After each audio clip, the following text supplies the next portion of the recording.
Hello students, welcome to my YouTube channel. और आज हम लोग कंटिन्यू करने वाले हैं अपना चैप्टर नंबर 2 जिसका नाम है प्रिंसिपल्स ऑफ मैनेजमेंट। चलिए जानते हैं प्रिंसिपल्स ऑफ मैनेजमेंट क्या होते हैं और इसके बारे में इस चैप्टर में क्या कहा गया है। सबसे पहले हम लोग बात करते हैं प्रिंसिपल्स ऑफ मैनेजमेंट की डेफिनेशन की कि आखिर वो क्या कहती है। भाई management principles are broad and general guidelines. Management के प्रिंसिपल्स करते क्या है, डिटेल गाइडलाइंस प्रोवाइड कराते हैं यानी कि इन डेप्थ, और साथ में प्रोवाइड कराते हैं जनरल गाइडलाइंस। भाई जनरल गाइडलाइंस का मतलब ये होता है कि आपको रेडीमेड सॉल्यूशन नहीं प्रोवाइड कराएंगे कि आपको बना बनाया दे दिया, सिर्फ आपको सिखाएंगे कि काम कैसे किया जाता है। जैसे मेरा भी अगर मैं बोलूं तो मेरा भी काम क्या है, आपको मैं सीबीएसई का पेपर नहीं देने वाला, लेकिन आपको सिखा देंगे कि सीबीएसई के पेपर को आसानी से कैसे सॉल्व किया जाता है। तो ऐसे ही मैनेजमेंट के प्रिंसिपल्स होते हैं, डिटेल गाइडलाइन प्रोवाइड कराते हैं और साथ में जनरल गाइडलाइंस प्रोवाइड कराते हैं जिससे कि क्या कर सके, एक मैनेजर डिसीजन ले सके और साथ में मैनेजर के बिहेवियर को चेंज किया जा सके। भाई मैनेजमेंट के बिहेवियर को चेंज करने से मेरा मतलब क्या है, अगर अभी तक कोई नेगेटिव सोच रहा था, now they start think positive. यही है मैनेजर का बिहेवियर चेंज करना। जो ये सोच रहा था मैं कुछ नहीं कर पाऊंगा, अगर वो ये सोचना स्टार्ट कर दे कि मैं बहुत कुछ कर सकता हूं, यही है मैनेजर के बिहेवियर को चेंज करना। यानी कि to change the behaviour of the manager from negative to positive. चलिए अब हम लोग बात करते हैं nature of principles of management के बारे में, उनको देखते भी हैं। ये है हमारे nature of principles of management. अच्छा, कुछ लोग ना गड़बड़ कर देते हैं, वो क्या कि नेचर ऑफ मैनेजमेंट वो अलग चीज है जिसके आंसर है management as an art, science and profession, जो कि मेरा है पार्ट चैप्टर नंबर 1 का। ये है nature of principles of management. दोनों को डिफरेंशिएट करिएगा, एक साथ मत उसको एक जैसा मत समझ लेना। चलिए इनको देखते हैं। भाई पहला हमारा nature of principles of management क्या कहता है, वो कहता है यूनिवर्सल एप्लीकेबिलिटी। जितने भी हमारे प्रिंसिपल्स ऑफ मैनेजमेंट हैं जिसको इस चैप्टर में हम लोग पढ़ने वाले हैं, ये मेरे जितने भी हैं ये यूनिवर्सल एप्लीकेबल होते हैं ऑल टाइप की ऑर्गेनाइजेशन पर, चाहे वो बिग हो, चाहे वो स्मॉल हो, चाहे प्राइवेट हो, चाहे पब्लिक हो, चाहे आपका घर हो, चाहे कोई भी स्पोर्ट्स हो, हर टाइप की ऑर्गेनाइजेशन पर ये एप्लीकेबल होते हैं। और साथ में एप्लीकेबल होते हैं ऑल टाइप्स ऑफ या ऑल लेवल्स ऑफ मैनेजमेंट पर। थोड़ा राइटिंग को मैनेज कर लीजिएगा। Top, middle and supervisory, her level पर ये एप्लीकेबल होते हैं। इनको मैं दिखाऊंगा पिक्चर के साथ भी। सेकंड, जनरल गाइडलाइंस अक्सर आ जाता है केस स्टडी में। भाई मैनेजमेंट के प्रिंसिपल आपको रेडीमेड सॉल्यूशन प्रोवाइड नहीं करेंगे, जैसा कि अभी मैंने डेफिनेशन के साथ बताया था। They provide only the general guidelines. General guidelines देंगे जिससे कि मैनेजर अपने माइंड को यूज कर डिसीजन ले सके। तीसरे वाले के बारे में बात कर रहे हैं, formed by practice and experimentation. ऐसा नहीं है कि हमारे जितने भी प्रिंसिपल्स ऑफ मैनेजमेंट है, रात को हमारे जिन्होंने प्रिंसिपल दिए हैं, टेलर एंड फायोल रात को सोए और सुबह 4 प्रिंसिपल उगल दिए, ऐसा नहीं है। Lot of practice and experimentation के बाद बने हैं, लेकिन किस पर, ह्यूमन बिहेवियर पर। हमारे प्रिंसिपल ऐसा नहीं है लैबोरेटरी में नहीं बने, हमारे प्रिंसिपल बने हैं ह्यूमन बिहेवियर पर, इंसानों पर। इंसानों के बिहेवियर को चेक कर ये प्रिंसिपल को बनाया गया है। Next, flexible. भाई हमारे जितने भी प्रिंसिपल्स ऑफ मैनेजमेंट है ना, वो रिजिड इन नेचर नहीं है। रिजिड का मतलब होता है जिसको ना बदला जा सके। हमारे प्रिंसिपल तो मॉडिफाई वाले हैं जिनको चेंज कर सकते हैं, रिजिड नहीं है। The principles of management can be modify. मैंने प्रिंसिपल ऑफ मैनेजमेंट को शॉर्ट में लिखा है, कैन बी मॉडिफाई। हमारे प्रिंसिपल तो अपने आप में चेंज किए जा सकते हैं, जैसे सिचुएशन, जैसा टाइम, उन प्रिंसिपल्स को वैसा ही चेंज कर लीजिए। चलिए देखते हैं कुछ पिक्चर्स एंड स्टडी करेंगे बाकी nature of principles of management को। जैसा मैंने बताया भी, हमारे जितने भी प्रिंसिपल्स ऑफ मैनेजमेंट हैं ये कैसे हैं, यूनिवर्सल इन नेचर हैं। आप कहीं पर भी अप्लाई करिए, इंडिया में अप्लाई करिए, किसी और कंट्री में अप्लाई करिए, हमारे प्रिंसिपल ऐसे नहीं है कि जो एक ही जगह पर एप्लीकेबल होंगे। हर टाइप की ऑर्गेनाइजेशन पर, बड़ी हो छोटी हो, हर लेवल ऑफ मैनेजमेंट पर। चलिए देखते हैं एक और पिक्चर। भाई हमारे प्रिंसिपल्स आप लोगों को रेडीमेड सॉल्यूशन नहीं देने वाले, आपको केवल आप लोगों को गाइड कर देंगे कैसे काम करना है। आपने खुद से सोचना पड़ेगा while you are taking the decision. जैसे हमारे प्रिंसिपल आपको बता देंगे, डिवीजन ऑफ वर्क एक प्रिंसिपल है, काम को डिवाइड करना है। काम को डिवाइड करना है ये तो बता दिया कि काम को डिवाइड करोगे वर्क आसान हो जाएगा, लेकिन किसको कौन सा काम देना है ये किसी बुक में नहीं लिखा हुआ कि आपको इस वाले बैच में ये वाले बच्चे मिलेंगे, इनको ये वाला काम देना, ऐसा नहीं लिखा हुआ। मुझे खुद से सोचना पड़ेगा कौन सा मैनेजर मेरा कितना एफिशिएंट है, कितना इफेक्टिव है और किस काम में इंटरेस्टेड है, मैं उसको वही काम मुझे देना है। अपना माइंड यूज करना है while you are taking the decisions. Third वाले के बारे में बात करते हैं। भाई हमारे principles lot of practice and experimentation के बाद बने हैं, लेकिन किस पर? ह्यूमन बिहेवियर पर, लैबोरेटरी में नहीं बनाए गए, इसलिए हमारे प्रिंसिपल्स को इनएग्जैक्ट साइंस भी कहा जाता है। हमारे प्रिंसिपल प्योर साइंस नहीं होते हैं, क्योंकि हम लोग इंसानों पर डील करते हैं। नेक्स्ट वाली बात, भाई हमारे प्रिंसिपल रिजिड नहीं है कि इसको ना बदला जा सके। हमारे प्रिंसिपल होते हैं फ्लेक्सिबल, जिसको according to the time and according to the situation इसको चेंज कर सकते हैं। चलिए देखते हैं और हमारे nature of principles of management जो बचे हुए हैं। हमारा नेक्स्ट वाला हेडिंग आता है मेनली बिहेवियरल, जिसका काम है कि मैनेजर के थिंकिंग को चेंज करना। कैसे चेंज करना? From negative to positive. जो अभी तक ये सोच रहा था मैं कुछ नहीं कर पाऊंगा, अगर वो ये सोचना स्टार्ट कर दे कि मैं बहुत कुछ कर सकता हूं, इससे बड़ी बात क्या होगी? यानी कि अपने एम्प्लॉयज के बिहेवियर को क्या करना? इन्फ्लुएंस करना। एक तो बात ये आती है, लेकिन इसके अलावा एक और बात आती है, तो सबसे बड़ी बात है कि इट इंटीग्रेट भी बोल सकते हैं, कोऑर्डिनेट भी बोल सकते हैं, कि कोऑर्डिनेशन मेंटेन करता है किसके बीच में?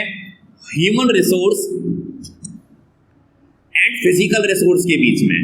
भाई केवल कोई भी काम ना ह्यूमन रिसोर्स से नहीं चल सकता। मैं अपना अपना अकेला कुछ भी नहीं हूं, साथ में मुझे रिक्वायरमेंट है किसके बारे में? फिजिकल रिसोर्सेज के बारे में। उसकी भी रिक्वायरमेंट के बिना मैं कुछ नहीं कर सकता। कैसे? भाई मैं अपना मैं पढ़ा रहा हूं, जब तक मेरे पास मार्कर नहीं होगा, जब तक मेरे पास ये बोर्ड नहीं होगा, प्रोजेक्टर नहीं होगा और साथ में नहीं होगा ये मेरा mouse, I can't teach you better. तो दोनों के बीच में कोऑर्डिनेशन होना बहुत जरूरी है। किस किस के बीच में? Human resource and physical resource के बीच में। चलिए देखते हैं नेक्स्ट वाला heading, cause and effect relationship. इसको मैं समझाऊंगा एक पिक्चर के साथ। और लास्ट आता है मेरा कॉन्टिंजेंट। कॉन्टिंजेंट का बस एक बात आप लोग यहां से पकड़ लेना, इसमें लास्ट में आया हुआ है टी, यानी कि इसका कीवर्ड होता है पॉइंट ऑफ टाइम।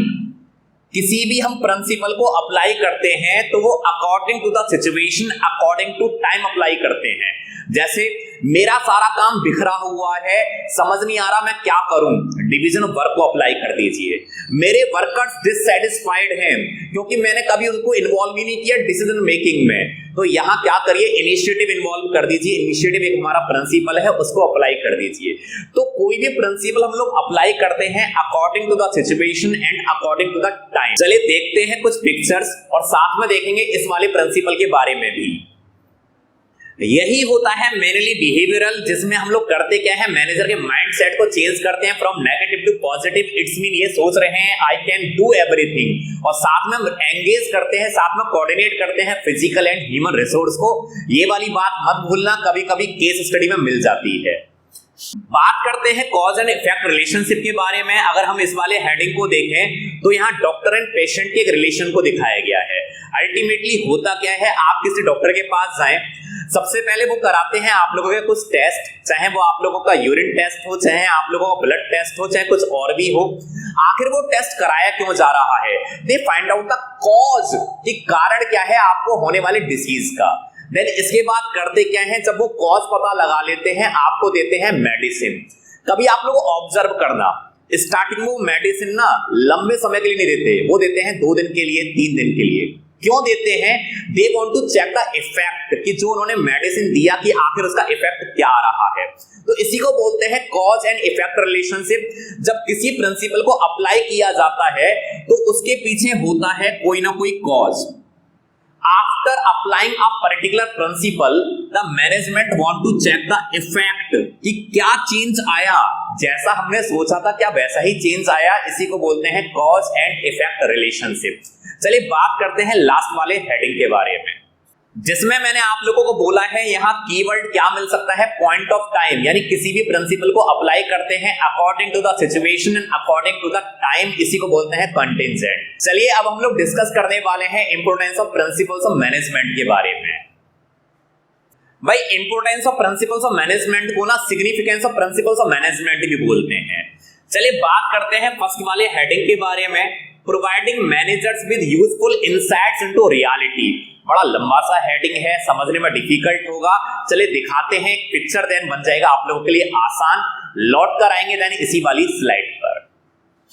यही कुछ होता है, हर एक ह्यूमन के पास कुछ अपनी इंटेलेक्चुअल नॉलेज होती है। जो कहता है मैं बिल्कुल बेकार हूं, मैं कुछ नहीं कर सकता, मैं कहता हूं उसके पास कुछ ना कुछ अच्छी बात जरूर होगी। तो each and every person have intellectual knowledge, जिसके बारे में उसको खुद पता नहीं होता कि वो क्या अच्छा कर सकता है। वे प्रिंसिपल्स ऑफ मैनेजमेंट करते क्या हैं? ये आपको क्या करेंगे? नॉलेज प्रोवाइड कराएंगे, आपको गाइड भी करेंगे, जिससे कि आपकी नॉलेज को और ज्यादा ऐड किया जा सके, आपको मोर स्किलफुल बनाया जा सके, so that you can use your intellectual knowledge. ये इंटेलेक्चुअल नॉलेज है, इंसानी दिमाग के अंदर वाली चीज है, ये इंसानी दिमाग है जिसको उसके बारे में खुद नहीं पता। जिससे कि कोई मैनेजर अपने इंटेलेक्चुअल नॉलेज को अपने कंपनी के बेनिफिट के लिए और अपने खुद के बेनिफिट के लिए यूज कर सके। इसी को बोलते हैं providing managers with useful insights. अपने अंदर कुछ है इनसाइट्स इनटू रियलिटी, सबके सामने लेकर आना।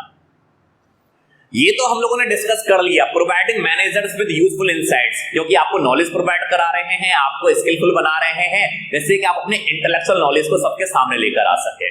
दूसरी हम लोग बात कर रहे हैं optimum utilisation of resources and effective administration. भाई किसी भी काम को इफेक्टिवली करने के लिए, कंपनी को टॉप मोस्ट पर पहुंचाने के लिए सबसे जरूरी बात है कि रिसोर्सेज का कैसे यूटिलाइज किया जाए, उसका यूटिलाइज किया जाए ऑप्टिमम, यानी कि no wastage of resources. Resources का क्या नहीं करना है?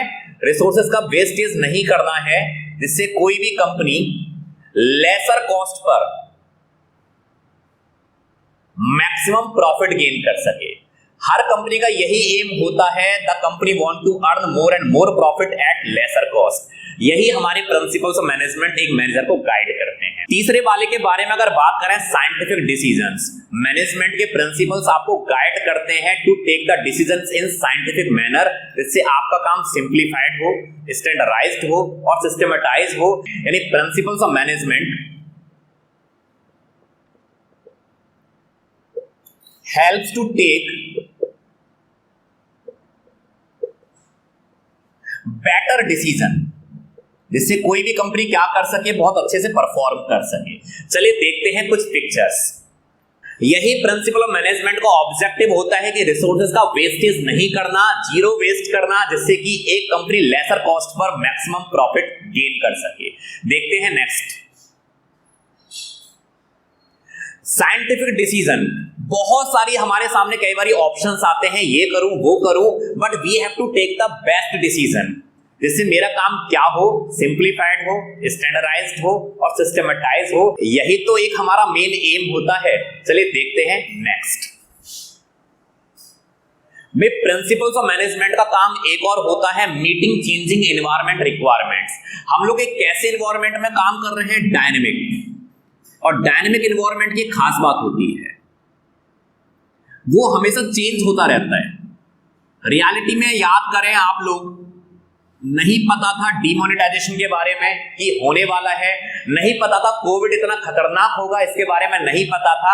यानी we are working in a dynamic environment which always keeps on changing. इसलिए मैनेजमेंट, प्रिंसिपल्स ऑफ मैनेजमेंट करते क्या है, हम लोगों को गाइड करते हैं अपने प्लान्स एंड पॉलिसीज इस तरह से बनाने में, जिससे कि क्या हो सके, ऑर्गेनाइजेशनल गोल अचीव हो सके, जिस कंपनी के लिए हम लोग काम कर रहे हैं, जिस ऑब्जेक्टिव के लिए काम कर रहे हैं, वो सक्सेसफुली अचीव हो सके।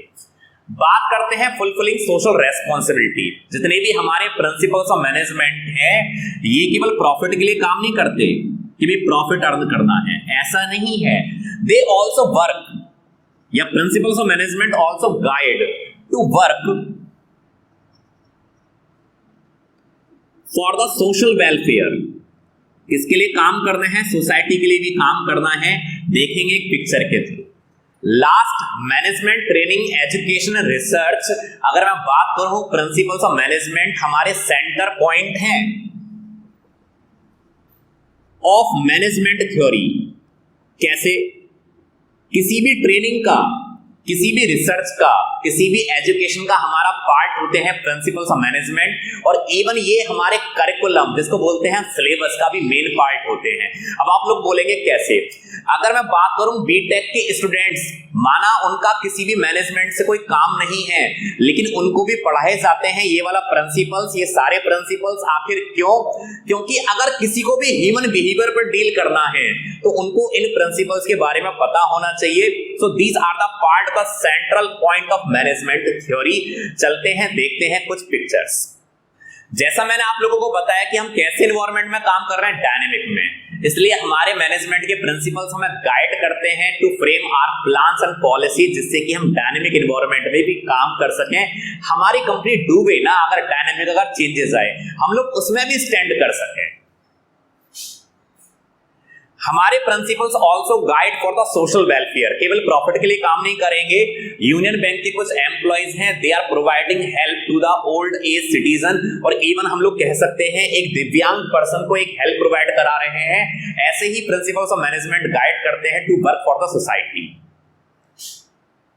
भाई प्रिंसिपल्स ऑफ मैनेजमेंट क्या करते हैं? हमारा सेंटर पॉइंट है किसी भी ट्रेनिंग का, किसी भी एजुकेशन का, किसी भी मैनेजमेंट के आप लोगों का सिलेबस का। इसलिए इसको कहा जाता है management training research and education. Last, अगर आप लोगों को मेरी वीडियो अच्छी लगी हो तो मेरे चैनल को लाइक करिएगा, शेयर करिएगा, सब्सक्राइब करिएगा, and thanks for watching my video. मेरी नेक्स्ट वीडियो आने वाली है प्रिंसिपल्स ऑफ मैनेजमेंट। सबसे पहले टेलर, देन उसके बाद हम कवर करेंगे फाइल के कुछ प्रिंसिपल्स।